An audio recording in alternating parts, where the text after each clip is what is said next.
Hi, good morning. So today's lecture is about change, and things are going to change today. Our relationship is going to change today, so stay tuned. Last time we ended by talking about the different kinds of change. The first approach, the gradual approach, like water wearing down stone, chipping away gradually, slowly, taking our time. The second approach, the acute change, the sledgehammer breaking stone, creating a new pathway, a new channel. And the important thing to keep in mind with both forms of changes, with all form of change, lasting change that is, which is what we're about, not just the spike and the return to base level. The thing to keep in mind about change is that neither is quick fix. Even when we pick up that sledgehammer, even when we pick it up, we need to do a lot of work before the preparation. So for example, gradual change, slow change would be doing the gratitude exercise every day, slowly becoming more and more of a benefit finder, gradually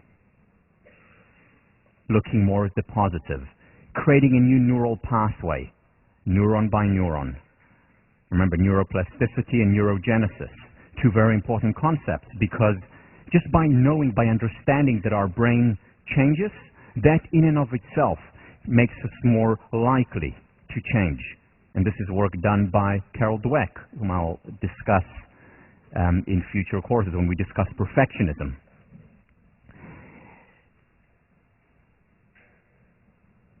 And then the sledgehammer example is like the eureka experience, the great insight that doesn't come in a vacuum. It comes after a lot of hard work, after a lot of preparation. You know, the 99% perspiration that leads to that inspiration. So no quick fix.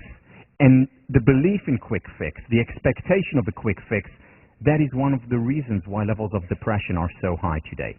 Because people are frustrated, they're disappointed, they think that there is something wrong with them when they don't succeed in the quick fix, but I just read in a book that it's possible, that if I do these 5 things, I'll be happy for the rest of my life, and I do these 5 things, and I'm not happier. And then I begin to question myself. No quick fix. It takes time. No 5 easy steps to happiness. Before we go into the change process, there are a few things we need to understand. The first thing to understand is this. Do you really want to change? Do I really want to improve certain things in my personality, things that, or character, or behavior, things that I don't like? And it's not a trivial question. It is not a rhetorical question. Because very often on the conscious level we may be saying yes, but on the subconscious level something is stopping us. Let me show you an example. So this is a study done by Langer and Thompson back in the 80s. And here is what they did. They brought students in, or participants in, and they asked them whether they wanted to get rid of a certain characteristic, like rigidity, or being gullible, or grimness. And they asked them whether they wanted to get rid of these characteristics and whether they succeeded in becoming better in this area. Were you able to introduce change? So were you able to actually become less rigid, if this was important for you to change, or less gullible, or less grim? So this is the first 2 questions that they asked. Did you want to improve on it? Did you want to change this? And the second question, were you successful? And then after they answered these questions, there was a second part to this study, where they asked them to evaluate the following positive characteristics. Consistency. Is it important to you? Is it important to you to be trustworthy? And how important it is for you to be and to be perceived as a serious person? Now here is the interesting finding in this research.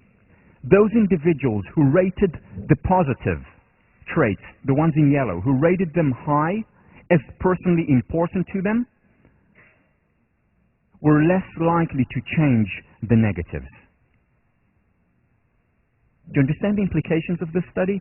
So what it's saying is that, let's say I do want to get rid of rigidity. I don't like being rigid. However, at the same time, consistency is a very important value to me. I'm less likely to change my rigidity because they're associated in my mind.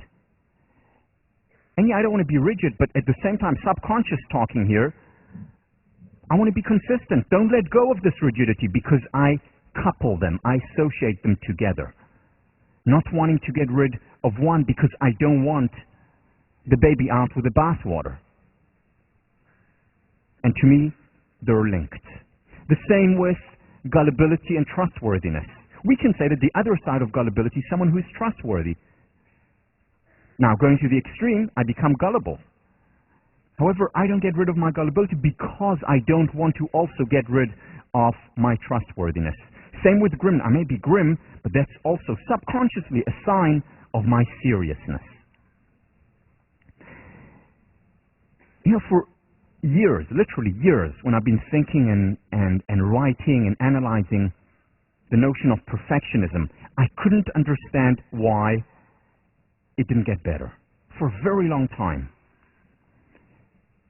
Because I knew perfectionism was hurting me. I read the research and I looked through personal experiences. I knew that it was hurting me in terms of my well-being for sure, but also in the long term in terms of my success. And yet I couldn't get rid of perfectionism until I read the study. And I asked myself, okay, so what's the counterpart to perfectionism? What's tied in my mind? What goes hand in hand for me with perfectionism? What goes hand in hand is drive and ambition. Now, if I had to define myself, this is one of the first things that I would define myself as. I'm driven and I'm ambitious. And because I didn't want to lose these characteristics, my subconscious didn't let me, stopped me from getting rid of the perfectionism. Perfectionism, which I define as a debilitating fear of failure.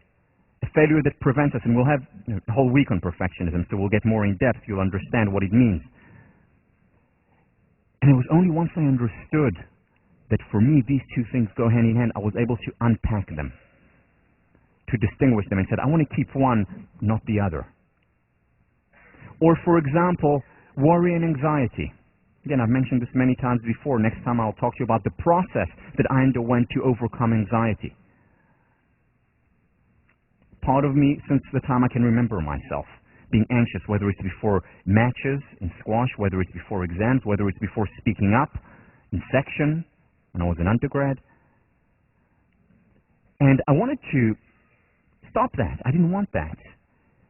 However, I didn't let go of worry and anxiety because I also saw it with responsibility. Well, if I'm anxious, it means I'm responsible, so I prepare for class much more as opposed to just let go and become a slacker. So I associated a positive trait, which is responsibility. And remember Brandon, no one is coming. Very important trait, responsibility. But that prevented me from letting go, subconscious level, not conscious, of the worry and anxiety that I often experienced. Guilt. Again, there's good guilt, there's bad guilt. You know, it is. Well, I don't want to get rid of guilt because would that mean I'm not being empathic and sensitive toward other people? Very often, we connect the two. They go hand in hand. Another couple is the notion of simplifying. This is something very personal to me. I wanted to do less because I knew that taking on too many activities was actually hurting me, was hurting my productivity, creativity, well-being. I couldn't simplify. Why? Because I associated in my mind with losing my edge. So I didn't let go. Or fault-finding. We talked about this a week ago. Why do people not let go of fault-finding? Why do they remain pessimistic? Because they connect it with a sense of realism. I don't want to stop being realistic. I don't want to be one of those detached Pollyannas, and therefore I don't let go of my fault-finding. Happiness. One of the most significant barriers to people's happiness is that they associate happiness with slacking off. Because the dominant paradigm, the dominant mantra in our culture today is no pain, no gain. And if I'm happy now, i.e. not experiencing pain, it means I'm letting go. It means I'm not going to be successful. It means I'm going to lose my edge. It means I'm going to lose my drive and ambition. So our subconscious prefers to keeps us unhappy so that we don't lose the other things that we value highly. Things such as ambition, things such as having an edge, things such as our hard work. Now, of course, when we look at them, we know that they don't necessarily have to go hand in hand. On the contrary, for example, happiness, we know from the broaden and build theory that positive emotions are actually associated with higher levels of success. Or as I'll talk about after spring break when we talk about perfectionism, we know from research, you'll be able to connect it also on the person, many of you will be able to connect on the personal level. We know that letting go of this fear of failure and coping, putting ourselves on the line more, learning from failures, looking at it as a stepping stone, that contributes to our success in the long term. It doesn't need to take away from our drive and ambition. On the contrary.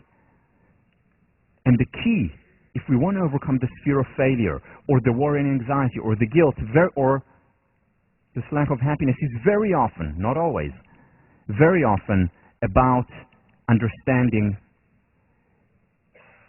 or gaining a better understanding of these characteristics. For example, understanding that I want to let go of my fear of failure, the debilitating fear of failure, not just fear of failure, because everyone is afraid of failing to some extent. But to let go of the debilitating fear of failure and yet maintain my drive and ambition. So a more nuanced understanding. They don't need to go hand in hand.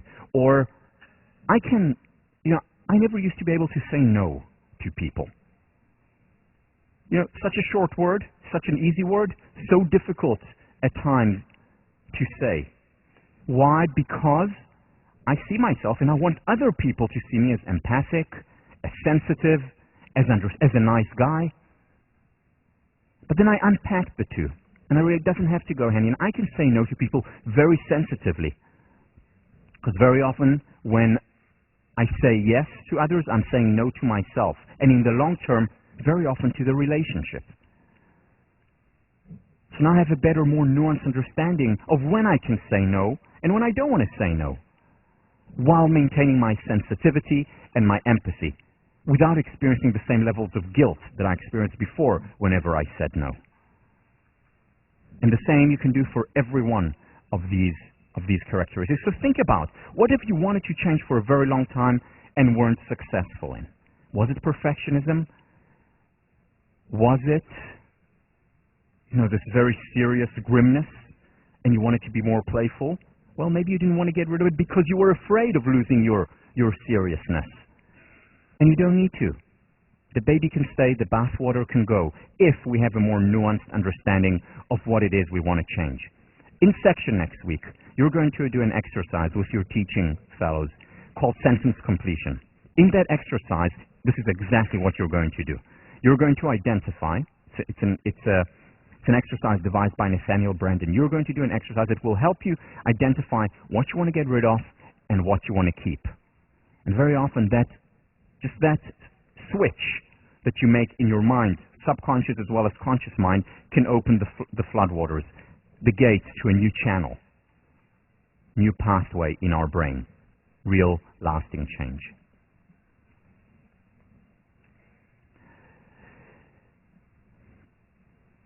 We're going to discuss three distinct, though interconnected pathways to change. The ABCs of psychology, which we've mentioned before. The ABCs, the A is the affect, the emotion, the B is the behavior, the action, and C is the cognition, the thought. And what we're going to do is we're going to talk about each one of the three, and for each one we're going to talk about the gradual change approach and the acute change approach. So in a sense, we're building a 3x2. Affect, behavior, cognition times gradual and acute. And we're going to talk about 6 different approaches to change. These 6 approaches to change are interconnected. It's important to connect them. And And ideally, we want all three. Why? Quote that I've used a few times and will use again, John Dryden, British poet: we first make our habits, and then our habits make us. In order to change habit, in order to bring about lasting change, we need to have as much of a solid approach, as much force in the intervention. It's not just enough to focus on emotions, not just enough to focus on action. It's not enough just to focus on our thinking. We want to focus on the three, the A, the B, and the C. Think about it. It's like habit can be looked at as a flood. There is a flood in our mind of certain neurons firing in a certain neural pathway. And what we want to do is to overcome this flood. And to overcome this flood, we need as much force as we can. Therefore, we want to use as many approaches as we can.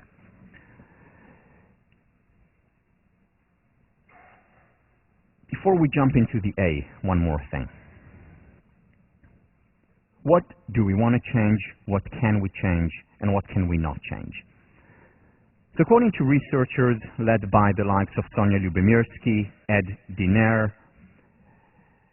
happiness comprises, or to explain an individual's happiness, we need to look at three factors. The first factor is the genetic set range. Not a genetic set point, it's a range. We're all born with certain predisposition toward happiness and well-being. Some people are born with, the smiley face, with the smiley spoon in their mouth. Others, less so. And we're all somewhere on this, bell curve. Some people luckier than others. As I've mentioned a couple of times before, I wasn't born that lucky. I was born more on the anxious side of that curve, not with the happiness spoon in my mouth. Which, by the way, I think helps me teach this class. Because I do these things, I apply these things, I make a difference in my life. Been there, done that, doing it. I can speak from personal experiences, as you know. Now, some people may look at it and say, that's terrible that we have a genetic set range. Well, my answer to that is, it's not good, it's not bad. It is. The law of gravity is not good, it's not bad. It is. And nature, to be commanded, must be obeyed. We need to look at our nature, understand it, and then make the best of it. About 50% of our levels of well-being, of the variance in explaining happiness, can be accounted for by genes. Which explains some of the results of, for example, the twin studies, why there were such similarities among the twins, even if they were, or between the twins, even if they were reared apart. Because genes matter. Not good, not bad, it is. They matter 50%, not 100%, thank God, but 50% of the variance. The important thing to keep in mind is that we have a lot of control what we do with these genes. One could argue that success, and I'm just throwing out numbers, I don't know what it is exactly, but success of basketball players is determined 50% by genes in terms of how much fast twitch versus slow twitch they have in their muscles, how high they can jump, how coordinated they are, how tall they are. All these things matter. They go into and these are determined by genes. However, if Michael Jordan hadn't worked on his basketball, I would be a better player than he is. If he didn't work on his basketball at all. And I did and do. In other words, also with genes, people who don't work on their happiness, even if they have the best of genes, will not do as well as people with less happy genes who work on it. So work matters a great deal. The second thing that matters, that makes up the 100% of variance of happiness, external circumstances. Of course, extreme circumstances make a lot of difference, whether we're living in a free country versus oppression. That makes a lot of difference. However, in general, external circumstances beyond the extremes, beyond being homeless on the street, make very little difference. In fact, about 10% of the total variance. So, genetic genes, 50%, external circumstances such as place of residence, such as income, such as weather. And again, not for people, for example, who have seasonal affective disorder. Then of course it matters whether we get sun or not. I'm talking about most people, not people with SAD. So, out of these extremes, the external circumstances matter about 10%. Not much. The third thing, the rest of the 40%, is accounted for by intentional activities. What that means is what we do, how we act, what we think about, how we interpret the world, what we focus on. In essence, what 1504 is about. What we've discussed since the first class, what we're going to discuss even more in the second half of the semester. These intentional activities, our focus, these are essentially our ABCs. This is where real, meaningful change comes. And this is where we're going to focus. Would be nice if we could do something with our genes. Would be nice. Cannot. Would be nice if we had more control of our external circumstances. But even if we did, and many people do, many people sitting in this room or watching at home do have more control, doesn't make that much of a difference. What makes the most difference that we have control over are the intentional activities, our interpretation of the world and our action. So let's jump into it. The A, affect, emotion, the heart. There's a connection between, an etymological connection, linguistic connection between emotion, motivation, motion. Emotion, to move away. Without emotion, we wouldn't move. You've read about it in the book, or you will read about it in the book, about Eliot, the person who Damasio researched, who just lost his emotional faculty, and with it lost all motivation to act or do anything, even though his cognition was in place. We need emotion in order to move. So I want to talk about, again, two aspects within emotion. The first, gradual change. The second, more acute change. The gradual change is mindful meditation. Mindful meditation is arguably the most powerful intervention for bringing about calm and equanimity. A lot of research on it. We're going to spend a whole week talking about it. Today what I want to do is just introduce it, the basic, the foundation of the spiral of mindfulness.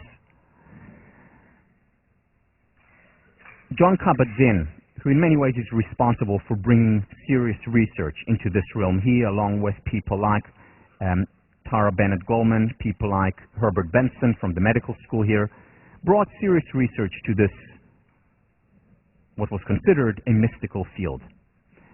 Cultivating mindfulness can lead to the discovery of deep realms of relaxation, calmness, and insight within yourself.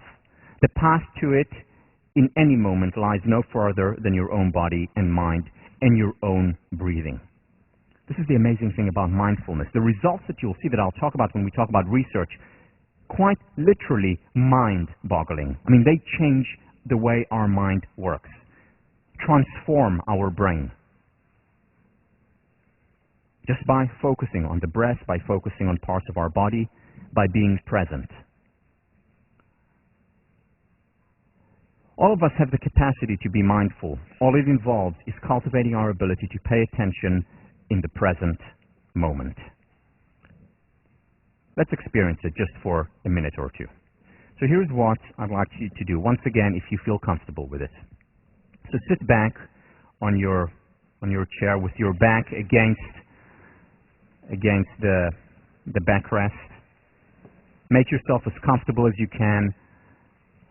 Plant both feet on the ground comfortably. And if you feel comfortable, just close your eyes.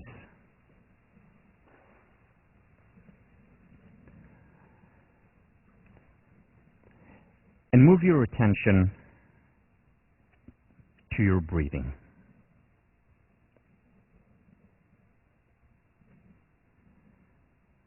Take a deep breath in, into your belly. Slow, quiet, gentle exhalation.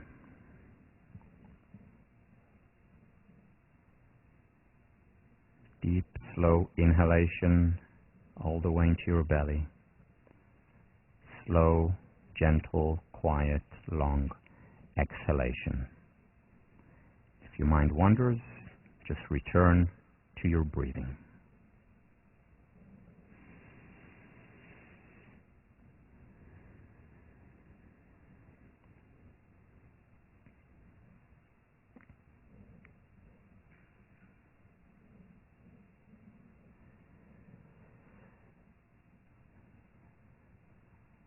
Now, in your mind's eye, just scan your body, your forehead, your eyes, your nose, mouth,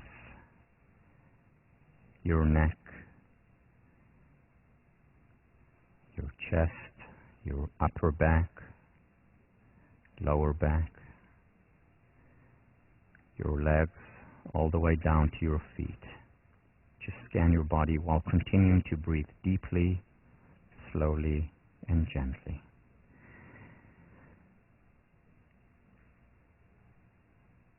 And through your scan, find a part of your body that is a little bit more tense than the others. It could be your jaws. It could be your neck. It could be your shoulders, your stomach, where you're feeling a little bit of disease. It could be your legs, your knees, your feet.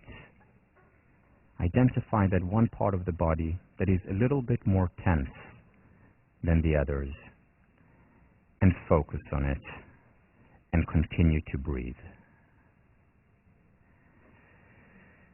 Take a deep breath into that part of your body, and when you let go, when you exhale, also let go of the tension that's there. Just relax it.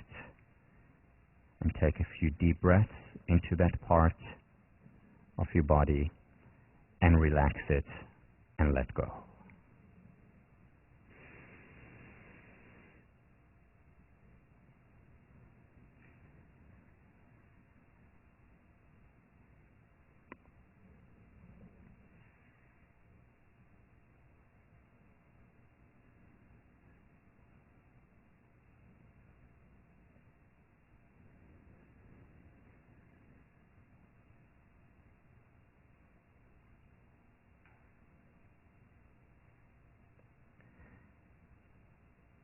Return your focus to your breathing.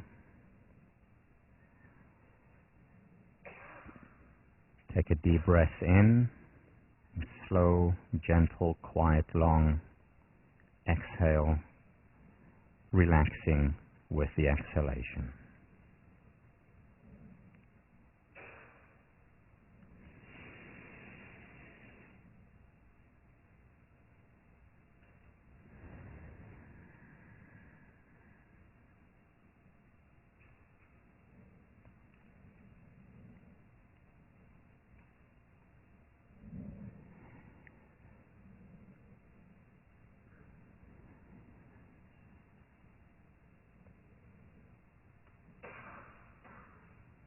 Deep breathing in, deep, slow, gentle, long exhaling.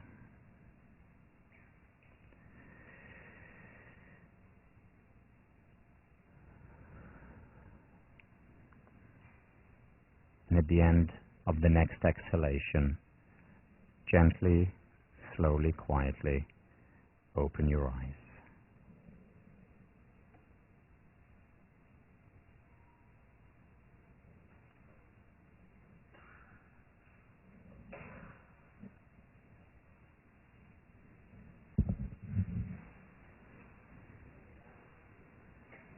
Once again, if the person next to you is asleep, just gently wake them up.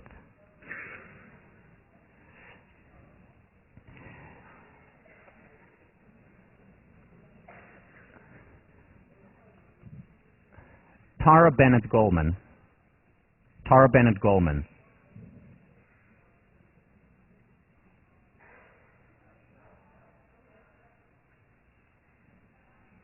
If someone is speaking in their sleep, please wake them up.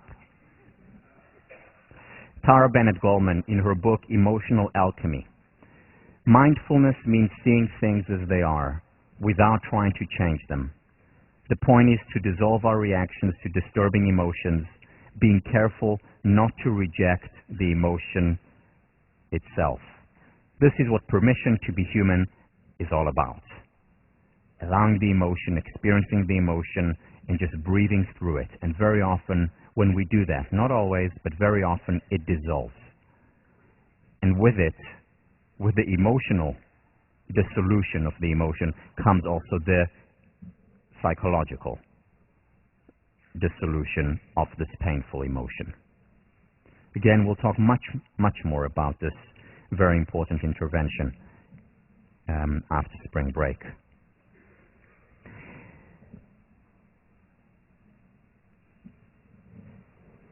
This is about gradual change. What we'll see when we talk about research is that even if this is gradual change, within as little as 8 weeks of regular meditation, our brain actually starts to change its form, to transform. Our immune system strengthens after as little as 8 weeks of regular daily meditation. And it doesn't have to be 5 hours a day, as little as 30 minutes or 20 minutes a day can already affect change. This is gradual, slow. Hopefully something that you will take up as a lifelong intervention. Here is an example of more acute change when it comes to our emotion. So when I thought about filling in this box in the 3x2 model, how do I find an acute emotional change? Immediately my mind went to research in clinical psychology, specifically to post-traumatic stress disorder. Post-traumatic stress disorder, something that has been studied, thousands and thousands of articles, research done in our department too. And when I looked at it, I said, well, this is an example of an acute change, a very acute change, because what happens when we have a trauma, many people after the trauma are changed forever, for the rest of their lives, if they have PTSD. It actually changes the chemicals that flow through our brain. It changes the structure of our brain, creates new neural pathways, kills a lot of old neural pathways as a result of a single experience. It's a sledgehammer.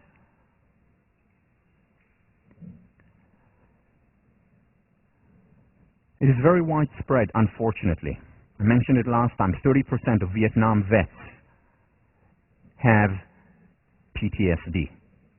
30%. 8% from the first Gulf War have PTSD. As I mentioned, we don't have the exact data yet from the second Gulf War, but the numbers are likely going to be higher than that. After 9/11, or before 9/11 rather, there were 20,000 individuals with PTSD south of 110th Street, New York.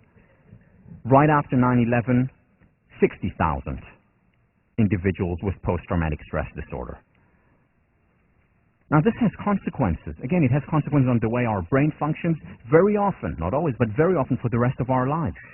So this is an acute change. It comes immediately, one trauma, 9/11, or seeing something terrible in war.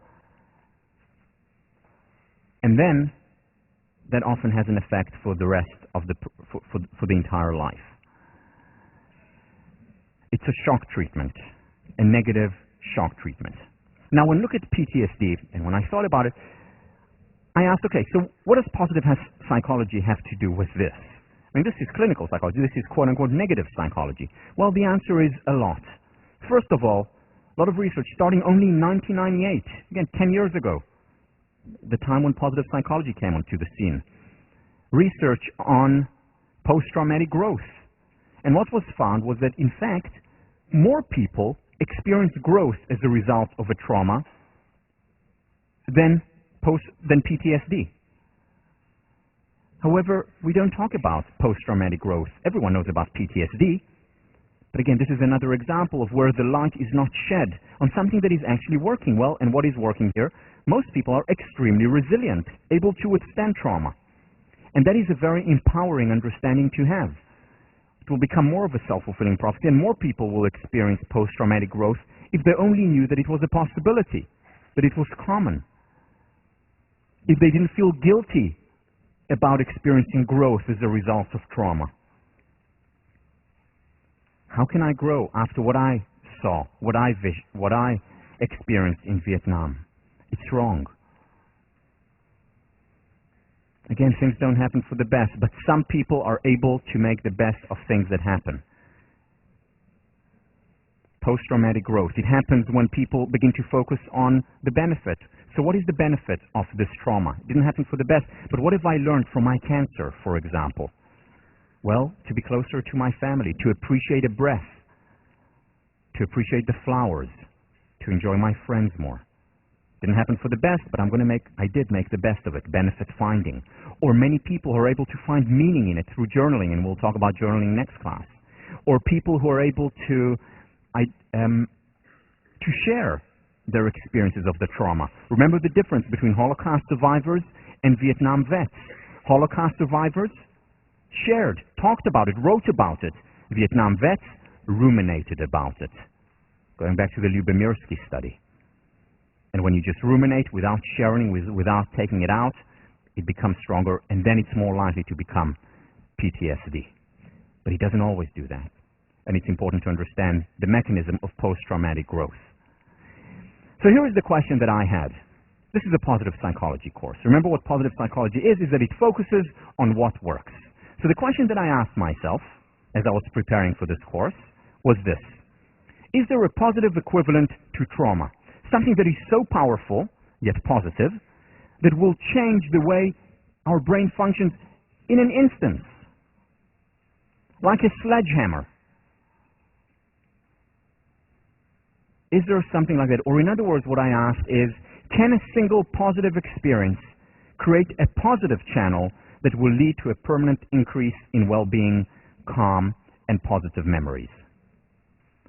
In other words, the opposite of PTSD. And again, ask and you shall receive. A question begins a quest, and as soon as I asked this question, it opened up channels that I didn't see before, that were literally right in front of my eyes. And this was the work that I've studied for many years of one of my intellectual heroes, Abraham Maslow, who talks about the peak experience.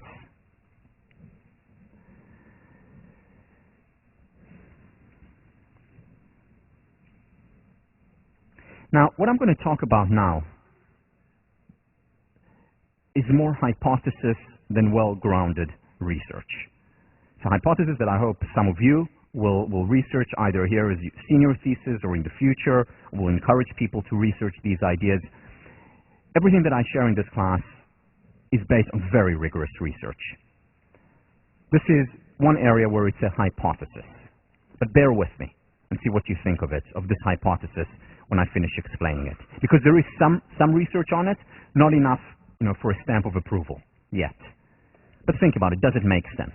So let's see, what is a peak experience? Maslow's definition of a peak experience, it's a generalization for the best moments of the human being, for the happiest moments of life, for experiences of ecstasy, rapture, bliss, of the greatest joy. I found that such experiences came from profound aesthetic experiences, such as creative ecstasies, moments of mature love, perfect sexual experiences, parental love, experiences of natural childbirth, and many others. Everyone, or most people, have experienced peak experiences. Again, whether it was with your girlfriend, boyfriend, whether it was reading a book, whether it was listening to your favorite piece of music. Just being one with the experience. It's what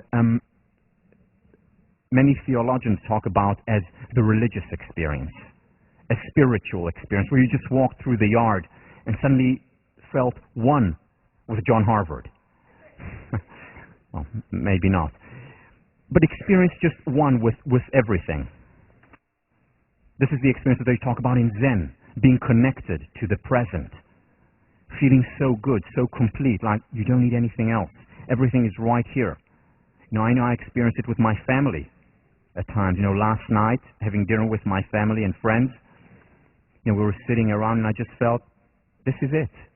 What else do I need? Just being so complete, so in the moment. A peak experience. Now, these peak experiences usually don't last for very long. They come and they go. It's a peak. However, they can, and often do, have repercussions. Now, maybe you can see now where I'm going with this.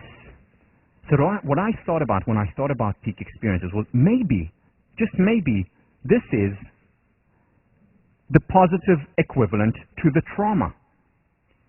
Maybe it's a shock treatment of ecstasy that can have effects beyond just the experience itself, just like PTSD has effects beyond the experience itself.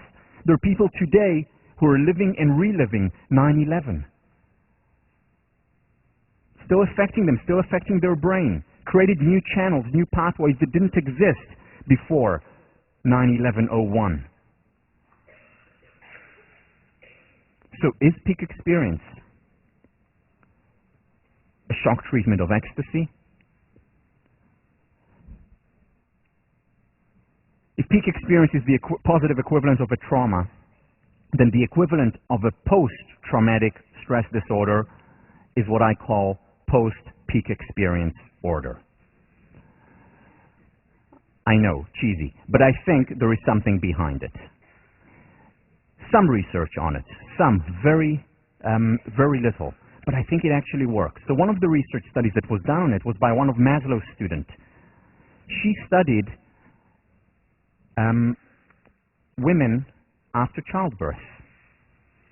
And what she found was that sometimes, not always, in fact, not most times, but often, these women experienced a peak experience and it changed their lives.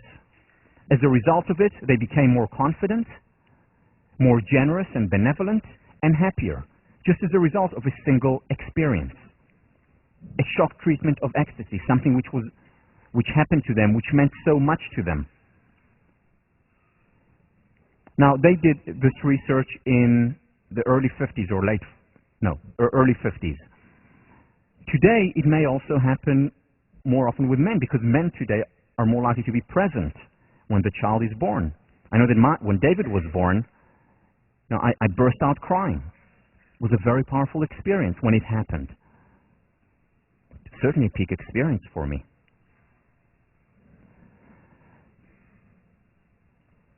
Here is what Maslow says about peak experiences, and again, not talking explicitly about post-peak experience order, but alluding to it.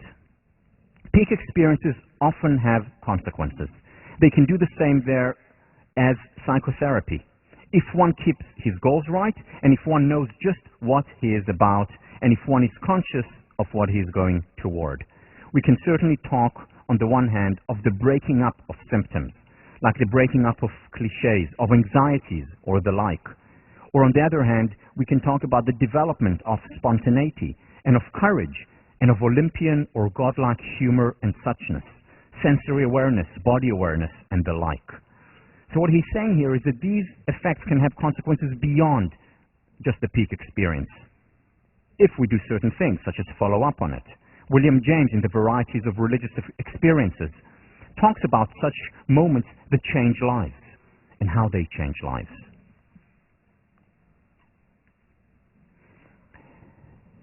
Peak experience can quite literally lead to a new brain order. And again, the jury's still out on the research, but there is more and more suggestions, and we'll talk about it next time as well, that show that there is something there, that it can be the positive equivalent of a trauma, if we know what we do to do with it. And here is the important issue.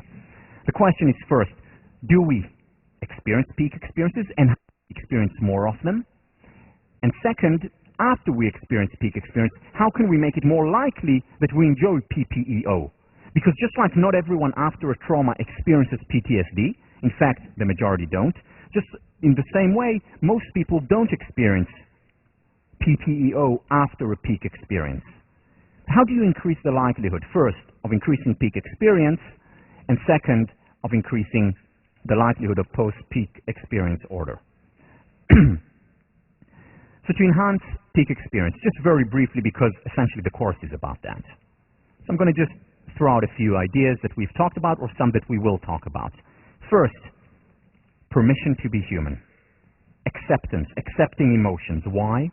Because if we don't accept painful emotions, if we don't give ourselves the permission to be human, we're blocking our emotional pathways. And positive emotions and painful emotions often flow through the same emotional pathways. And when we're limiting one, we're very often limiting the other. So if we open up the pathways, give ourselves the permission to be human, give ourselves the permission to cry when we're sad or ecstatic, that very often opens up, makes it more likely that we experience positive emotions as well. Paradoxical, but this is the paradox of the permission to be human. When we give ourselves the permission to experience painful emotions, we're more likely to experience the positive emotions. Mindfulness, being present. A lot of times when we're listening to music, for example, really listening to music, not just having it as a background while text messaging, doing homework, and talking to our friends. But when we really listen to music that we love, very often we have a peak experience, being present. According to Maslow's research, these are two of the most likely areas where we can experience the peak experience. And by the way, this I believe is innate. You know, even I see with Shirelle, my 1-year-old daughter, you know, when there is music, when we dance, she laughs. This is not something we taught her. I think we're born with this inclination for music and dance. We need to take time for that. Having a meaningful goal, when we're on purpose, when we're doing things that we love to do, when we're doing is meaningful and significant to us, we're much more likely to experience peak experiences. Finally, one of the greatest barriers in our culture, time. It's very difficult to experience peak experiences when we're on the rush, when we're stressed and anxious. These are peak experience killers.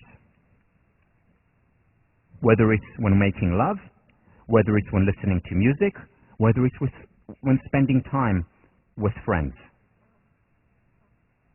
or all of the above together. How do we enhance the likelihood of PPEO once we've experienced peak experience? First thing, replaying and imagining. Remember, the mind doesn't know the difference between the imaginary and the real. It plays it over and over again. And when we play it over and over again, the neural pathway is reinforced. The sledgehammer begins the neural pathway, and then we reinforce it through replaying, through imagination. Writing about it. This is going to be your response paper next week. Writing about a peak experience. When we journal about it, describing it, not analyzing it. Remember the difference with Lyubomirsky. Positive emotions, positive experiences, it's not as helpful to analyze. So just to describe it, once again, reinforces the neural pathways. We relive it, we replay it. Once again, taking time. Taking time. And finally, taking action, which is how we can reinforce the initial experience of the peak experience. Reinforce the neural pathway. So I had an insight, an aha moment as a result of this peak experience. Now I'm going to do something about it and act, which leads me to the second point, which is behavior.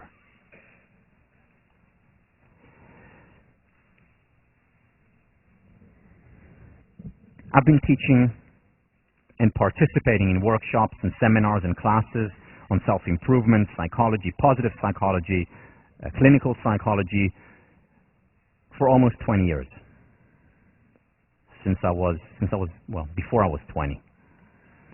And what I noticed in other people's workshops or in my workshops and seminars and classes is the following. Most people, if the workshop or the class is good, exit the classroom or the weekend or the semester,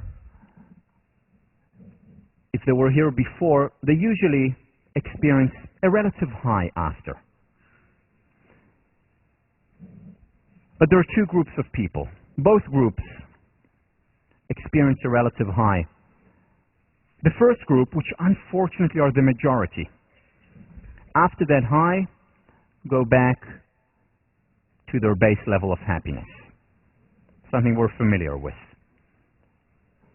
The second group, not the majority, but not a small minority, experience that high after. That high doesn't last forever. However, they go back, but when they go back, their base level of well-being is higher than it was before. And they continue to have their vicissitudes, but this time along a higher base level of happiness than before. Now, needless to say, I wanted to understand why people experience this, some people, and other people experience this, because I want people who take my class to enjoy lasting change, as opposed to temporary, nice, feels good, not enough. Doesn't justify the effort that they put into the workshop, and doesn't justify the effort that I put into my work. So I wanted to understand the difference between the two. And here is the single most important difference that I identified between these two groups. Group 2, the distinguishing characteristic was that after the workshop or class or seminar, not at the end of the semester if it was a semester-long class, after each class or after many of the classes, introducing immediate behavioral change. They don't wait and say, okay, after the course is over, I'll reevaluate my life and see how I do. Immediately introducing real behavioral change. Doing exercises that we talked about in class. Taking risks that they haven't before, but introducing change immediately. Not waiting. And those who introduce change immediately don't have a high or a peak experience constantly, but their base level of happiness goes up, as opposed to going down, returning to where it was before when there was no behavioral change. And now I start every workshop and seminar, when I have a few-day workshop or seminar, introducing this model of change. What we know from a lot of research in psychology is that there is a relationship between attitudes and behaviors. And we talked about it, we alluded to it already in the past. So we all have attitudes, whether it's attitudes about psychology, whether it's attitudes about another person, whether it's attitude about myself. And these attitudes affect our behavior. So for example, if I have a positive attitude towards psychology or positive psychology, I'm more likely to take 1504 than if my attitude towards psychology and positive psychology is negative. Or if I have a good attitude toward certain belief about a certain person, I'm much more likely to want to befriend this person if I like them than if I don't. So attitudes affect behavior. That's very clear, easy to understand. But what psychologists have found, the likes of Alice Eagley, Daryl Bem, and others, what they have found is that behavior also affects attitude. It works both ways. So if I behave in a certain way, it is likely to change my attitude in accordance with my behavior. And remember, we talked about it. Why? Because we have an attitude, and our behavior is the outside world. The mind doesn't like when there is incongruency between the inside and the outside. So if we behave a certain way, the attitude is going to be pulled down to reflect that behavior. If we behave in this way, the attitude, the mind doesn't like incongruency, it's going to create equality between the two, congruency, consistency between the two. And the way it will do that is either by changing our behavior, and here is the key, or more often by changing our attitude. Now, all of us here, whether you're 18 or whether you are 80, we all have habits. And again, we first make our habits, and then our habits make us. Habits are behavioral patterns, thinking patterns. Behaviors are more powerful, action is more powerful than words. If we have a certain behavior that we had before the class, what the class does is change your attitude about a certain thing. But if it doesn't match with your behavior, after the class, the mind looks for consistency, the attitude is going to be pulled down back to where it was before, unless your behavior changes to match your change of behavior. All a class can do, whether it's 1504 or Justice or Psych 1, all a class or a workshop, a seminar, all they can do is introduce attitudinal change. In this class, the attitudinal change is one, for example, self-esteem. What is self-esteem? The attitude that I have toward myself. High self-esteem, positive. Low self-esteem, negative. What is a benefit finder versus a fault finder? It's the attitude toward the world. Do I see it as positive, as a resource for well-being? or do I focus on the negative as a fault finder? Perfectionism. It's an attitude toward failure. But all this class can do, all I can do, all your TFs can do is introduce or encourage attitudinal changes to convince you through research that learn to focus on the positive. However, if you don't follow up with behavior, and that means doing the gratitude study, the gratitude exercise, that means writing the letter, your response paper for this week, but doing it regularly. Unless behavior is going to follow, the attitude will go back and reflect your attitude and your behavior from before the class or before the intervention. There has to be behavioral change. Let me show you some studies showing the impact of behavioral change. This was done prisoners of war in American prisoners of war during the Korean War. And what Edgar Schein, who's just across the street here at MIT, showed was that the captors of the Americans got them to change their mind about communism, about the Chinese captors. How? Gradually. By simply asking them, write about the good things within communism. We know you don't like communism, you wouldn't be fighting us if you did, but write about the positives of it. Write it to your prison mates. Write letters home, telling them how you're being treated, and making sure, of course, that they only focus on the good element. So they didn't ask them to lie necessarily, though often they did, but they asked them to focus on the positive. Over time, their attitude actually changed, and they became actually more open and more positive toward their captors, because their behavior, writing letters, talking to their friends about it, they had to give lectures on it, was one of, I feel positive about this, and their attitude over time actually changed and they became more positive. Cognitive dissonance, those who've taken Psych 1 or others heard about it. Cognitive dissonance is when there is incongruence between two thoughts, when two beliefs are conflicting. We don't like it, we want there to be a match. Or when there is a conflict between behavior and a belief. And what cognitive dissonance says is that this dis-ease has to be resolved. And the way we resolve it is usually by getting our attitudes, our thoughts, our beliefs to match our behavior. Again, behavior is more powerful than words. Self-perception theory, we talked about a lot. I'm not going to elaborate on it anymore. We see ourselves and we derive certain conclusions about ourselves. Facial feedback hypothesis. If you put on a frown now, or a nice gentle smile, your body chemistry is actually going to change to reflect whatever your face is showing. So this is a quote by, where is it? By Thich Nhat Hanh, difficult to pronounce his name, a Buddhist monk. Sometimes your joy is the source of your smile, but sometimes your smile can be the source of your joy. So we actually influence our body. We actually influence our mood through our face. That's why actors very often can get into whatever character they're playing simply by acting, because there is the facial feedback to the rest of your body. You actually release chemicals according with the face that you're making. William James. Whistling to keep up courage is no mere figure of speech. On the other hand, sit all day in a moping posture, sigh and reply to everything with a dismal voice, and your melancholy lingers.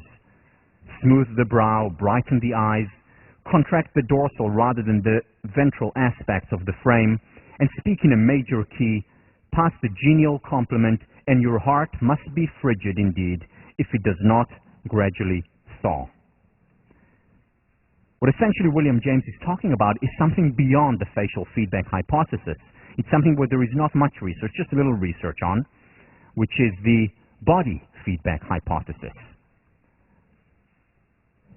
If you sit down all day like this versus upright and proud, it will affect your mood. It will affect how you feel about yourself in a few ways. First of all, the message you communicate to yourself, self-perception theory, but also in terms of how other people perceive you. If you shake hands like this, limply, versus shake hands firmly, you're communicating a message to the person with whom you're shaking your hand. And that message comes back right at you, both in terms of how they perceive you, and that impacts you, but also in terms of how you perceive yourself. You know, one of the ex-students from 1504, she played, she was on the hockey team, just graduated last year.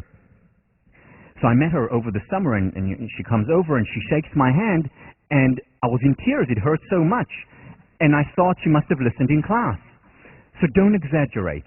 Just firm, nice. I mean, really, I think she broke some of the bones in my hand. But it matters. It communicates a message. You know, I'm not going to mess with her, ever.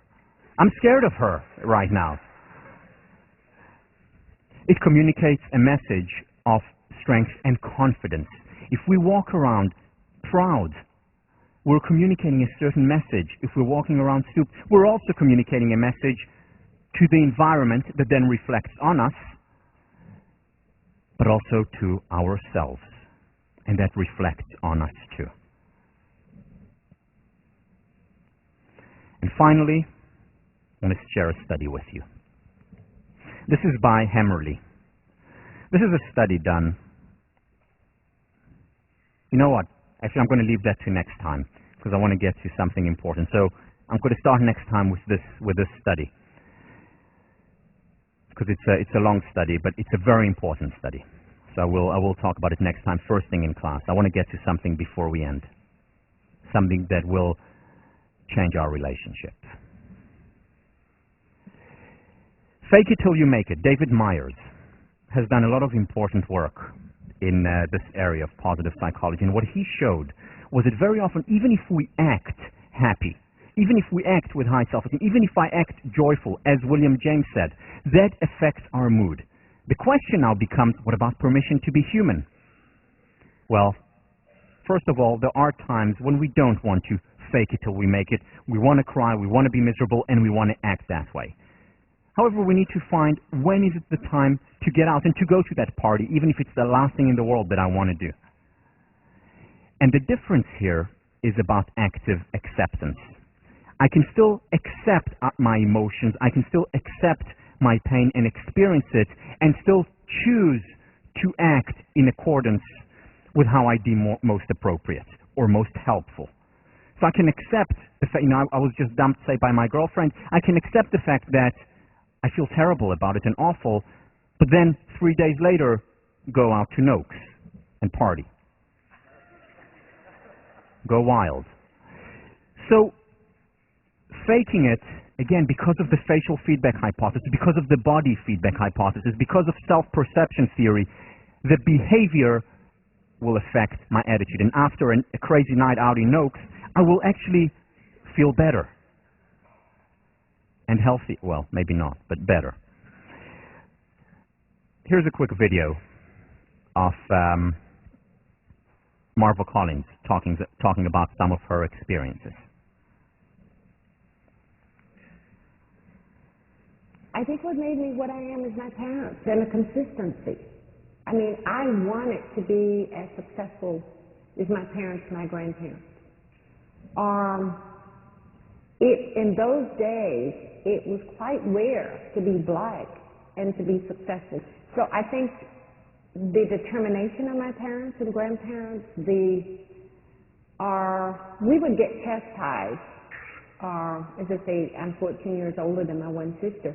But if we walked in church and didn't hold our heads up, my mom would say, "What was wrong with you today? Walking with your head all down." She would scream down the street, "Get your head up," on my way to school. People, I've often heard the comment to her, "I can always tell your child on the playground." We were brought up with a great sense of pride. Get your head up. Walk up straight. When you watch Marva Collins, that's how she walks. That's how she carries herself, and that communicates a message to her students, to other people, to herself. I'm going to jump to this point. So very often behavioral change is gradual. So what is the acute change? The acute change is about coping. It's about putting ourselves on the line. And when we cope, the important thing, it's to take the risk. It's to do something that we don't feel comfortable doing. In other words, it's about exiting our comfort zone and entering our stretch zone. Now, what I want to do now is share with you two stories from my past. Two stories that initially will seem unconnected, but as you will understand soon, are very much connected. One a difficult story, the other a difficult story. My first memory. Now, most people have a first memory, the first time when the first thing that you remember. My first memory is from September 1973. I was almost 3 years old, and it was Yom Kippur, the holiest day of the year. And I remember being at home, and suddenly the phone rings. Now, the phone, my parents, Orthodox, I was raised Orthodox, the phone never rings on Shabbat, on a Saturday, let alone on Yom Kippur, but the phone rings. Both my parents, I remember them jump up and run to the phone. My dad picks it up, and I'm standing between my parents. He looks at my mom and says something, whispering. Couldn't hear what it was, but my mom's face changes. And there is terror, fear in her eyes. And I begin to tear. And my dad picks me up and says, I'm going for a few days, but I'll be back. Now I know what happened. So what happened was that my parents got a call from my uncle, who at that time was doing his reserves in the military. He's in intelligence. And war had just broke out. Yom Kippur, the holiest day of the year in Israel. The Israeli military is, most of the people are not on the borders, not protecting. It was a complete surprise. 5 Arab armies launch a war against Israel. My dad puts me down, goes to his room. From the top of I still see him taking out his army uniform, putting it on, taking his M16 submachine gun, putting it on, putting on his shoes, tying them, and my mom all the while with him, making him things. They're talking, once in a while smiling at me, but I sense a tension there. I don't know why. We then walked down to my dad's car, had a old turquoise Ford Cortina. He takes shoe polish and paints the lights off the car. Why? Again, later I know, because at night, when you drive with your lights on, you don't want the lights to be too bright in case of an air raid. So he paints the lights, and I watch him do all that. And then he picks me up and hugs me and says, once again, I'll be back in a few days.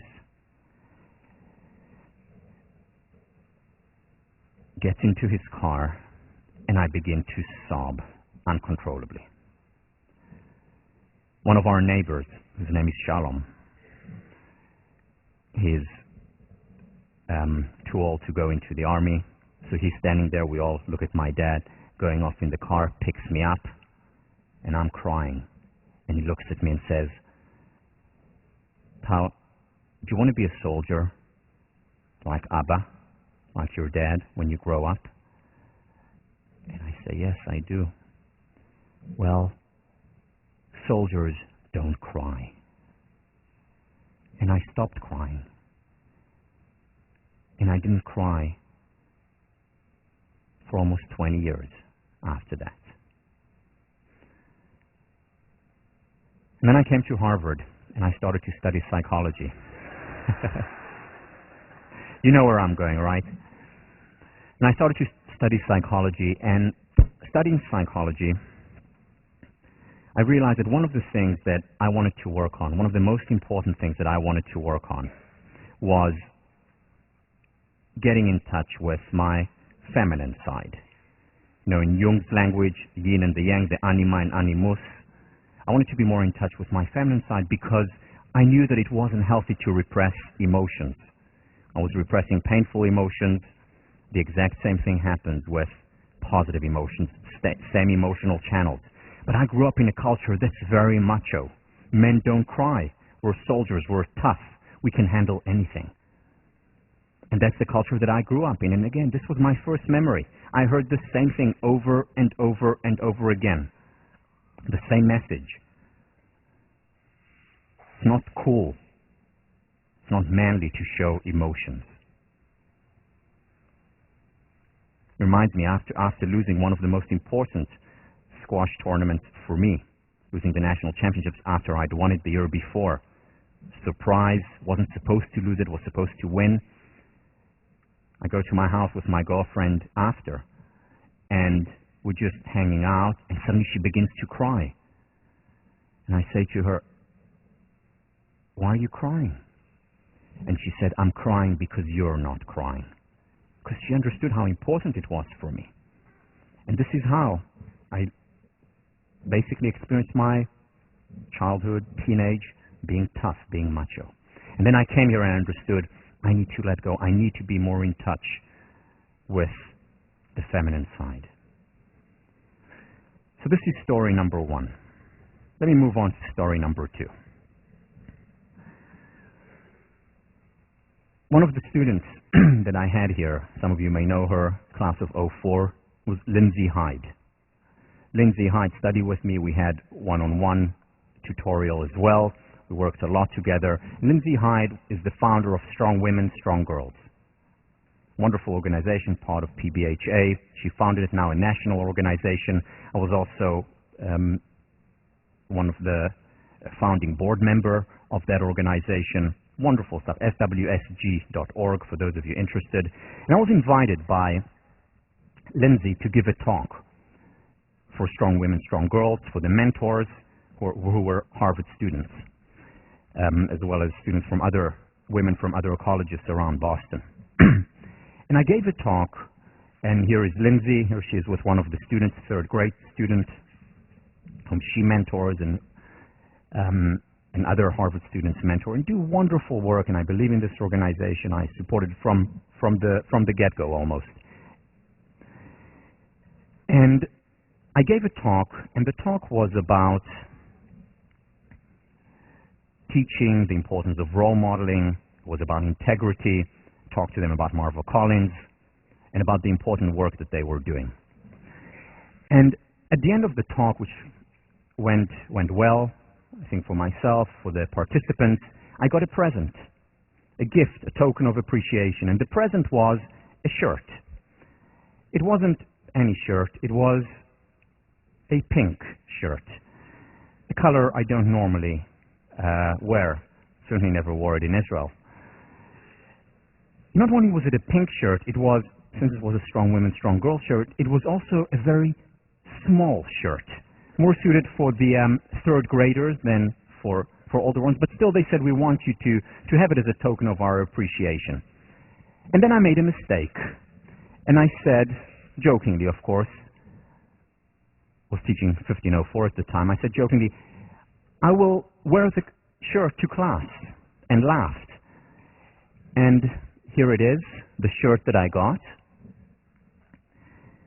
And then there was another student of mine from 1504, Tori Martin, who ran the organization at that time, took over from Lindsay at Harvard. And Tori Martin said, I'm going to hold you to it. And I laughed and then almost cried. Because what do you mean hold me to it? I mean, I was joking. She said, look, you just talked to us about the importance of integrity, which I did. I mean, look here, integrity, it's even on behind. I did. And I said, that's right, I did. So what, am I going to go back on my word? That's one of my core values, integrity. And then my whole childhood flashed before my eyes. And I thought about something that Churchill said, which was, find opportunity in difficulty. So I looked for the opportunity, and here was an opportunity handed to me in a pink shirt to be more in touch with my feminine side. So ladies and gentlemen, Spring Fashion 2008.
Sorry, Barry.